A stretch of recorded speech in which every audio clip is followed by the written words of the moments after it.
भाजपा नेता सुधांशु त्रिवेदी ने पत्रकारों को संबोधित करते हुए कहा कि प्रधानमंत्री नरेंद्र मोदी ने कहा कि दिल्ली में गंभीर आपदा आई हुई है। आपदाओं की एक श्रृंखला है जो विगत 10 सालों से दिल्ली की जनता सह रही है। वित्तीय दृष्टि से दिल्ली सबसे बेहतर आर्थिक स्थितियों वाला राज्य माना जाता है, जहां लोगों की आय बेहतर होती है। जब आम आदमी पार्टी को ये सत्ता मिली तब दिल्ली मुनाफे वाला बजट हुआ करता था। दिल्ली में जिस प्रकार की परिस्थिति चल रही है, माननीय प्रधानमंत्री जी ने यह कहा कि दिल्ली में गंभीर आपदा आई हुई है। आपदाओं की तो एक श्रृंखला है जो विगत 10 वर्षों से दिल्ली की जनता सह रही है, परंतु आज हम एक गंभीर विषय के ऊपर, मैं आपसे कहना चाहता हूं कि एक अत्यंत गंभीर विषय के ऊपर हम अपना पक्ष रखेंगे और प्रतिदिन एक आपदा के बारे में बताएंगे। आज दिल्ली में वित्तीय आपदा क्या आई हुई है और जिसने दिल्ली की संपदा को किस प्रकार से लूटा है, उसके बारे में हम दिल्ली की प्रबुद्ध जनता और देश का ध्यान आकृष्ट करना चाहते हैं। आप सभी जानते हैं कि वित्तीय दृष्टि से दिल्ली यानी financially Delhi was considered as one of the most efficient and prominent state. संभवतः भारत में सबसे बेहतर आर्थिक स्थिति वाले राज्यों में दिल्ली माना जाता है, जहां के लोगों की आय भी बेहतर होती है, अधिकांश सुविधाओं का वहन केंद्र सरकार करती है। और जब आम आदमी पार्टी सरकार को यह सत्ता मिली तो दिल्ली प्रॉफिट का बजट हुआ करता था।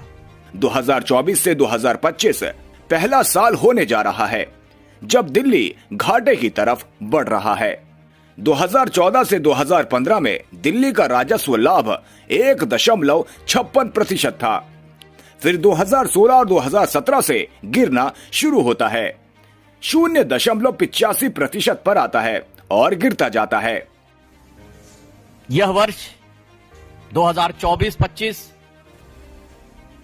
पहला वर्ष होने जा रहा है जब दिल्ली घाटे की तरफ बढ़ रहा है, और वह घाटा कितनी बड़ी चुनौती लेके आया है इसका प्रमाण यह है कि 2024-25 के यानी वर्तमान फाइनेंशियल ईयर के लिए दिल्ली सरकार ने national small saving fund NSSF से 10,000 करोड़ रुपए का ऋण लेने के लिए पत्रावली मूव की है।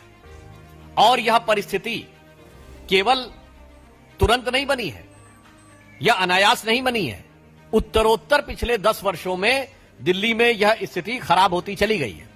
2014-15 में, 2015-16 में दिल्ली का जो राजस्व लाभ था यानी रेवेन्यू में जो सरप्लस था, दैट वाज 1.56%, 1.56% था। यानी कुल मिला के सामान्य दृष्टि से कहें तो जो आय थी उसके मुकाबले जो व्यय था उसके मुकाबले आय 1.5% से अधिक थी, यानी आर्थिक दृष्टि से स्थिति ठीक मानी जा रही थी।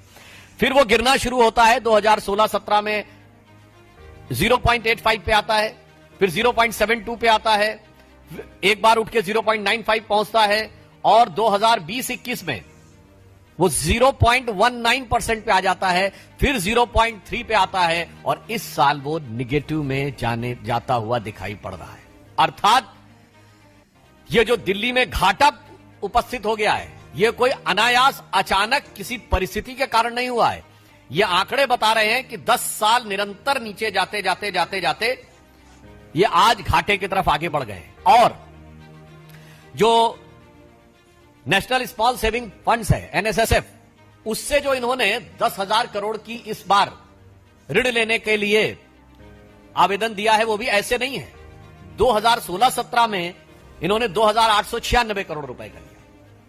फिर वो अमाउंट बढ़ते बढ़ते ऐसा हुआ कि विगत 3 वर्षों में 11,000 करोड़ रुपए लिए, और अभी इस एक अकेले साल में 10,000 करोड़ रुपए का डेट लेने के लिए आवेदन दिया है। यानी अब आप समझ सकते हैं कि दिल्ली के खजाने को लूटकर और खजाना खाली करने में इन्होंने कितने कीर्तिमान